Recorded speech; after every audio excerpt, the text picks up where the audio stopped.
Kamusta Aries? Welcome to Like a Tarot. Alamin muna natin kung ano ang hadlang sa energy mo, paano ito mapipigilan or masusolusyonan, at ano ang outcome.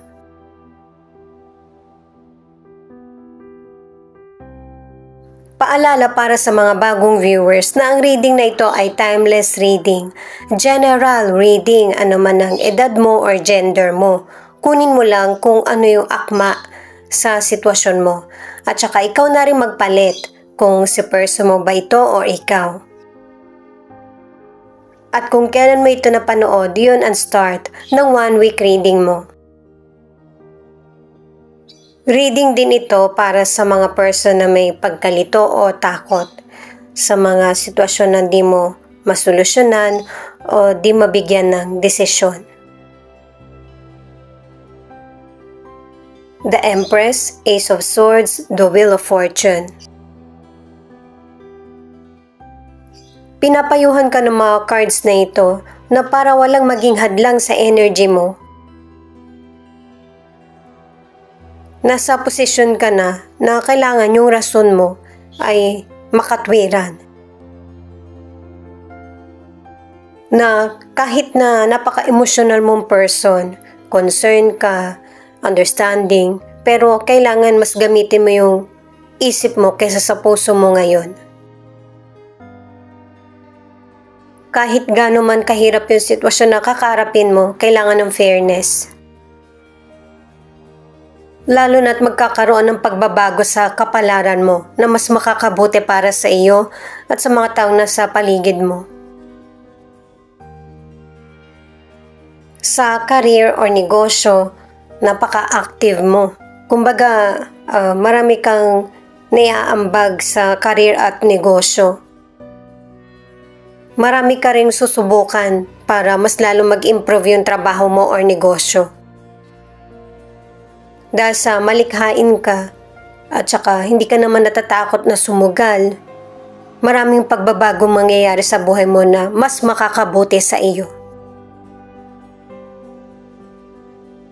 Single ka man or nasa relationship, kung ready ka na magkaroon ng baby, magtuloy-tuloy ka na.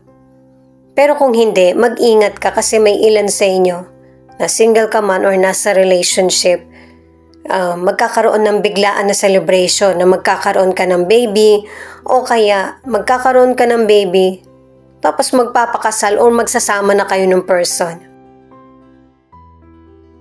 Ano man ang gender mo, single ka man or nasa relationship, ito yung panahon na maglalaylo ka.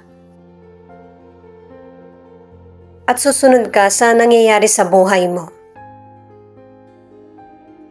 At saka, yung pagkakaroon mo ng baby, ito yung magiging dahilan para tuluyan ka ng magbago.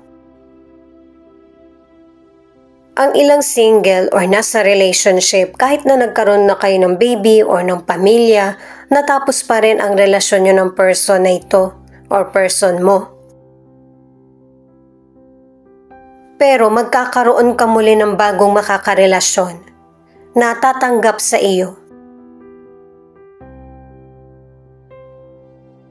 Ano man ang gender mo, o kaya nakagawian, o kaya meron ka mang anak, tatanggapin ka ng person. Ito naman yung mga cards sa kung paano mapipigilan or masusolusyonan yung hadlang na energy. Queen of Swords in reverse, 8 of Cups, 4 of Wands.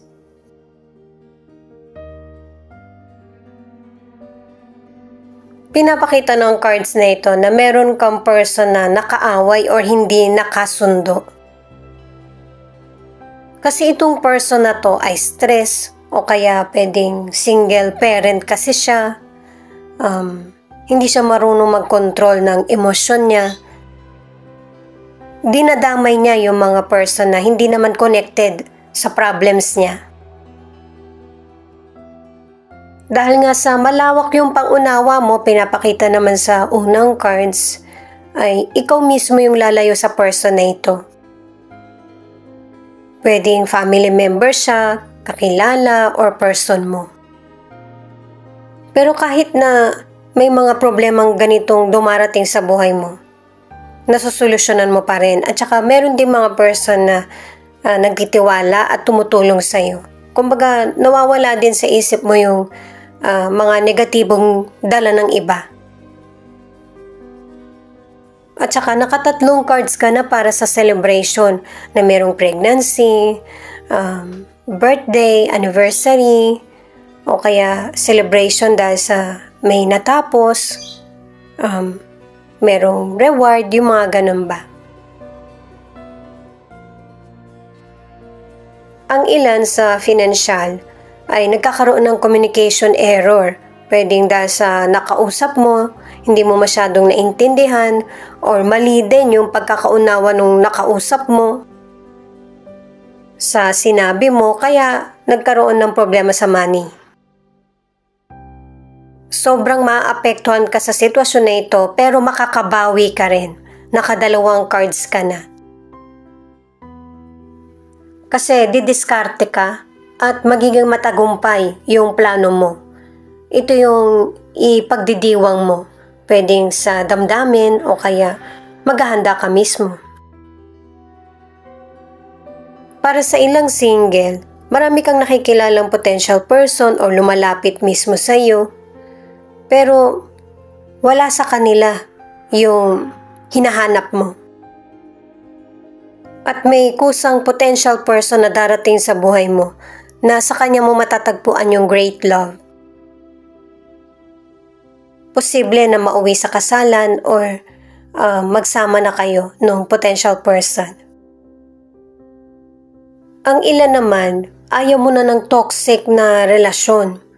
Kaya ikaw na mismo yung nag-abandona or nagtapos ng relationship nyo dahil sa merong person na nakikialam or merong third party sa relasyon nyo.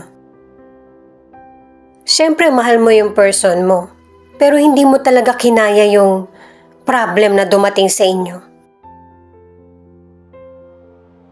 The Fool, King of Pentacles, the Emperor. Ito naman yung outcome. Kaya pala pinakita sa mga unang cards mo na meron kang bagong sisimulan kasi marami kang tinatalikuran na. Ito yung sitwasyon o kaya bagay, person na hirap kang talikuran. Pero wala kang naging choice, kundi ito yung nararapat mong gawin.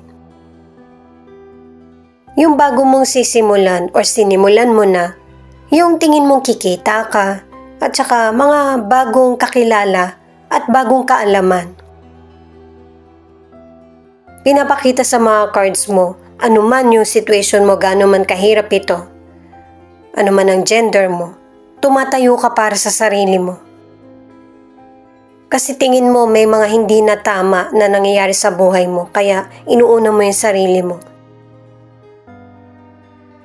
Ang ilan sa inyo sa kalusugan, kaya ka nagkakaroon ng problema kasi kulang sa exercise at saka paulit-ulit lang yung routine mo.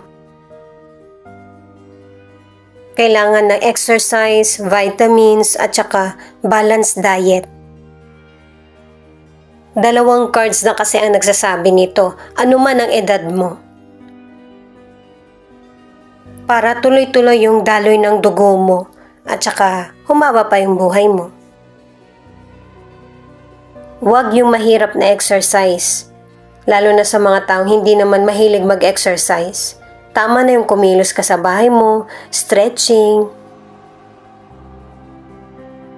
Para sa ilang single, nakadalawang cards ka na romantic person ang darating sa buhay mo. At saka stable din yung trabaho niya or pamumuhay.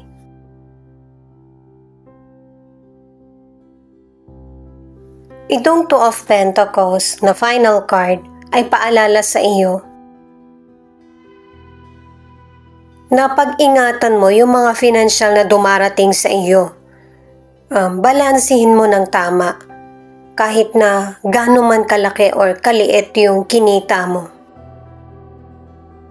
Kasi pinapakita ng card na ito na meron kang naging magandang kita. Tapos sa mga susunod na araw, flat ka na. Kumbaga, parang nawala lahat. Maybe dahil sa ang dami mong bayarin o kaya may ginagastosan ka na hindi naman ganun ka-importante. Mag-celebrate ka pero hindi yung palagi. Para makaipon ka rin at may matira sa kinita mo. Kasi pinapakita rin sa mga cards mo na madiskarte ka. Madaling dumating yung financial sa iyo.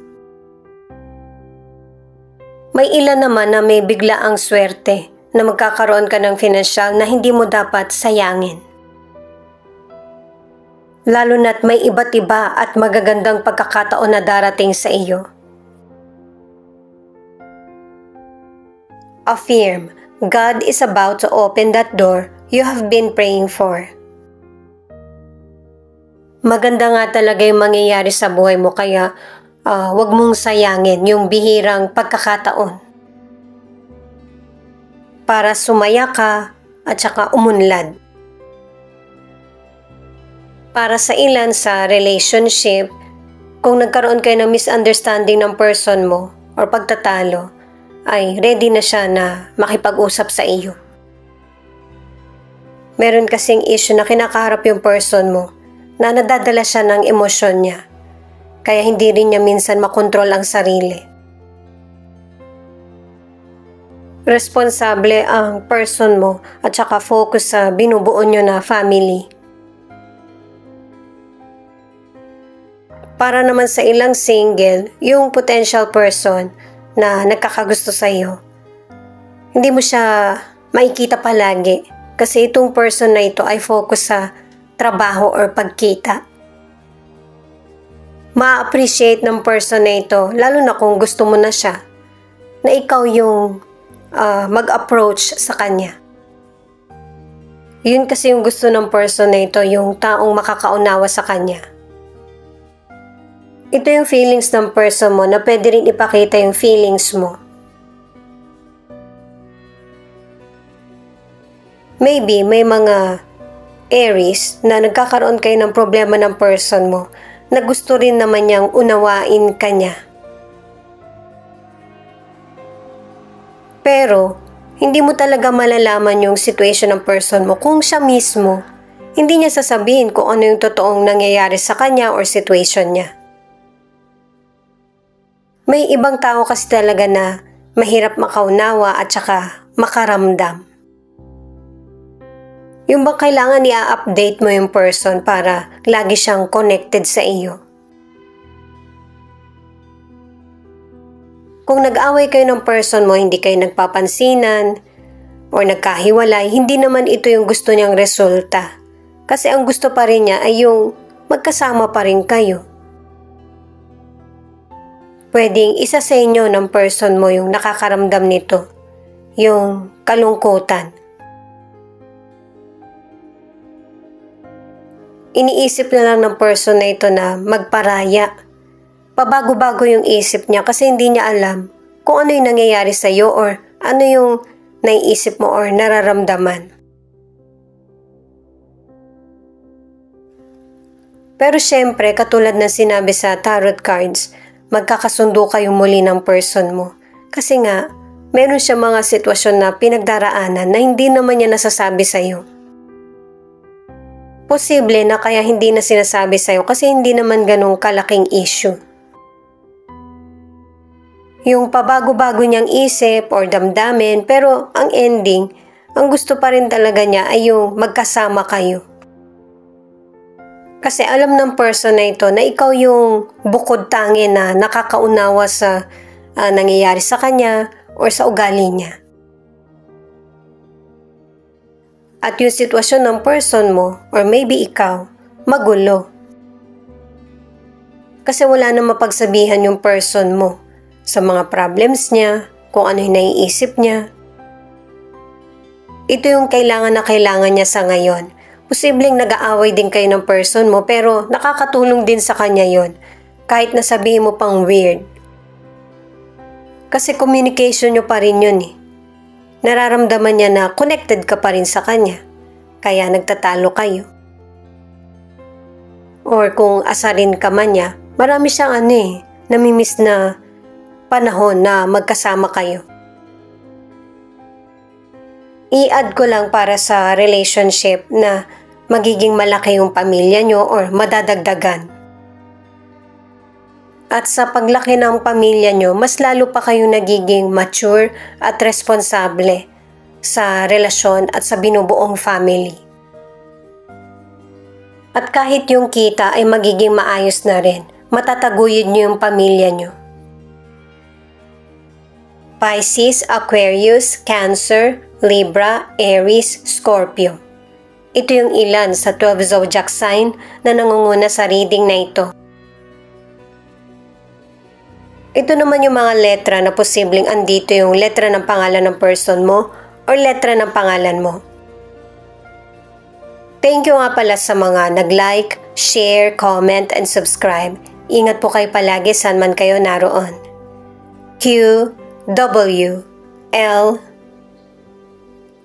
D, B, R, N, I, U.